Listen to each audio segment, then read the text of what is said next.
Hey everyone, Tyler Edwards here. Thanks so much for dropping by. So if you have a Canon DSLR or mirrorless camera that allows you to record in Canon logs, such as the 1DX Mark III, the EOS R, EOS R5, and so on and so forth, you have two color matrix options that you can choose from when you enable Canon log. And that's kind of what I wanted to talk about in this video, just to kind of give you an idea of what the differences are and kind of what I've found, my experiences using both. So to get an idea of which one that might be the best for your productions or vlogs or whatever the case may be. So like I said, there are two different color matrix options. The first one, Cinema EOS Original. This one really locks you into the BT 709 color space, Rec 709 color space, so you are limited to that. But what this one does is, what I found is it kind of really focuses on skin tones and getting accurate skin tones.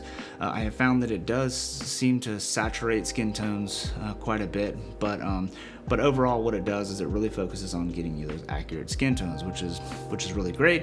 However, couple things that I've found, if you look at a color chart and look at the vector scope, a couple things going on. First thing, it does seem to mute some colors, looking at like magentas and some greens and stuff like that.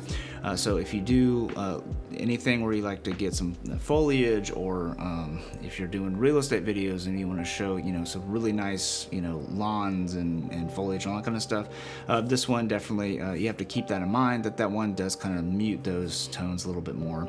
And then the other thing that I found is, with the color red, what it does is it kind of pulls that color a little bit closer to orange, a little closer to the flesh tone line almost, if you're looking at a vector scope. So that is something to keep in mind when using that one. So really kind of my thoughts on that.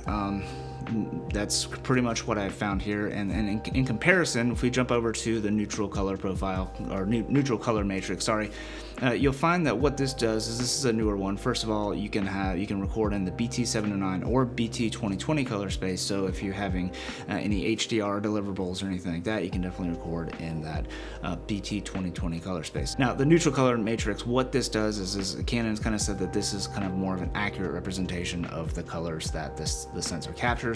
So unlike the Cinema EOS, where it kind of shifts colors around to kind of really focus on skin tones, the neutral color matrix is kind of like that. It's just pretty neutral. It definitely has more vibrant colors, a little bit more saturation kind of going on, especially with like greens and magentas and stuff like that, where I said in the Cinema EOS Original doesn't quite have the vibrancy there. But there are definitely some caveats, and in fact, the same with the Canon Log 3 on the C200, the LUTs that I made, same situation, same thing going on, that I wasn't really happy with the colors there, and that's kind of what I've corrected in my lookup table, so I'll leave a link to that in the description, all that kind of stuff. Shameless plug, I know. But one thing that it does with the color red, where I said on the Cinema EOS Original, where it kind of pulls that a little bit towards the flesh tone line, in neutral, I feel like it does kind of lean a little bit more magenta, and especially with those magenta tones in purples and stuff that are much more saturated in the neutral color profile, I found that does affect skin tones a little bit. So what I've done in my lookup table is just kind of correct that, to kind of bring skin tones back to the flesh tone line and make them look a little bit more natural and not so magenta looking. So I'm really happy with those lookup tables, but overall I prefer to have the neutral color matrix. So if you're using, say, one of these cameras, like I said, like the EOS R5, EOS R, the 1DX3 or anything like that, as a B camera to, say, the C200, I would definitely use the neutral color matrix, because like on the C200, what I record in all the time is the Canon Log 3 default.